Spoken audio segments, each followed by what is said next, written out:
எல்லாருக்கும் வணக்கம். இன்னைக்கு கொத்தவரங்காய், அதாவது எங்க ஊர்ல சீனவரைக்கான்னு சொல்லுவோம். அந்த பொரியல் எப்படி செய்றதுன்னு பார்க்கலாம்.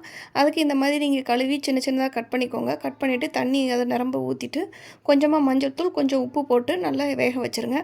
வேக வச்சப்போ கலர் மாறி இந்த மாதிரி நசுக்குனா வெந்திருக்கணும். இந்த அளவுக்கு வெந்தப்ப தான் இருக்கணும்.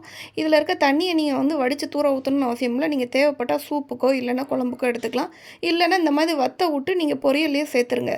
இப்போ பொரியலுக்கு தேவையான தேங்காய் அரைச்சிக்கலாம். ஒரு சில் தேங்காய், கொஞ்சம் சீரகம், ஒரு 1/2 ஸ்பூன் அளவுக்கு மிளகாத்தூள். நீங்கள் அதுக்கு பதிலா வரமிளகா கூட போட்டுக்கலாம். போட்டு மிக்ஸியில் தனியாக இதை அரைச்சி தண்ணி விடாமல் அரைச்சி வச்சுக்கோங்க. நான் பூண்டு ஒரு 4லேருந்து 5 பல் இந்த மாதிரி குட்டியாக கட் பண்ணி வச்சுருக்கேன். ஒரு பெரிய வெங்காயத்தையும் இந்த மாதிரி கட் பண்ணி வச்சுருக்கிறேன். இப்போ கடாயில் எண்ணெய் ஊற்றி கொஞ்சமாக கடுகு, உளுந்தம்பருப்பு போட்டு தாளிச்சிக்கலாம். அது வெடித்ததுக்கப்புறமா கருவேப்பிலை சேர்த்துட்டு நம்ம கட் பண்ணி வச்சுருக்கிற அந்த பூண்டு பல்லையும் இதிலேயே போட்டு வதக்கிக்கலாம். கொஞ்சம் இந்த கொத்தவரங்காய் கொஞ்சம் வாய்வுங்கிறனால பூண்டு கண்டிப்பாக சேர்க்கணும். அதுக்கப்புறமா இதிலே நம்ம கட் பண்ணி வச்சுருக்கிற பெரிய வெங்காயம் இருக்கு இல்லையா, அதையும் இதில் சேர்த்து நல்லா வதக்கி விட்ருங்க. வதக்கிட்டு நம்ம வேக வச்சு எடுத்து வச்சுருக்கிற அந்த கொத்தவரங்காவை இதில் தட்டிடலாம். தட்டி கொஞ்சம் தண்ணி இருந்ததுன்னா நீங்கள் இந்த தண்ணியோட கூட சேர்த்துருங்க. நீங்கள் வதக்கிறப்போ கொஞ்சம் அந்த தண்ணி நல்லா சுண்டி அதுவே இழுத்துக்கும்.